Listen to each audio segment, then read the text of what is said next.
सोलापूरच्या महापौर आणि उपमहापौरपदी महिलांची निवड करून खऱ्या अर्थानं महिला दिन सोलापूरकरांनी साजरा केला आहे। सोलापूरच्या महापौरपदी भाजपच्या शोभा बनशेट्टी यांची निवड झाली आहे। शोभा बनशेट्टी यांच्या रूपाने सोलापूरचं महापौरपद एकाच घरात दुसऱ्यांदा जाण्याची ही दुसरी वेळ आहे। बनशेट्टी यांच्या आजे सासऱ्यांनीही सोलापूरचं महापौरपद भूषवलं होतं। महापौर शोभा बनशेट्टी यांचे आजे सासरे विश्वनाथ बनशेट्टी हे 1971 मध्ये तत्कालीन प्रभाग 8 मधूनच निवडून येऊन महापौर झाले होते। आता तब्बल 46 वर्षांनंतर त्यांच्या नातसून शोभा यांनीही आत्ताच्या प्रभाग 8 मधून निवडून येत महापौर पदाचा बहुमान मिळवला आहे।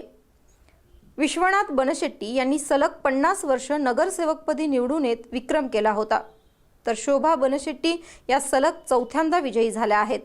महापौर पदाच्या शर्यतीत असलेल्या शिवसेना आणि काँग्रेसच्या उमेदवारांवर मात करत 28 मतांनी भाजपचा विजय झाला, तर सोलापूरच्या उपमहापौरपदी भाजपच्या शशिकला बत्तूल यांची निवड झाली आहे।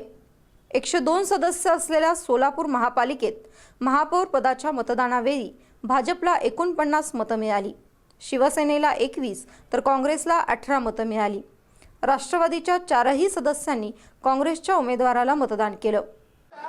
सर्वांगीण विकासासाठी महानगरपालिकेतून भ्रष्टाचार मुक्त असा कारभार करण्यास प्राधान्य देणार आहे।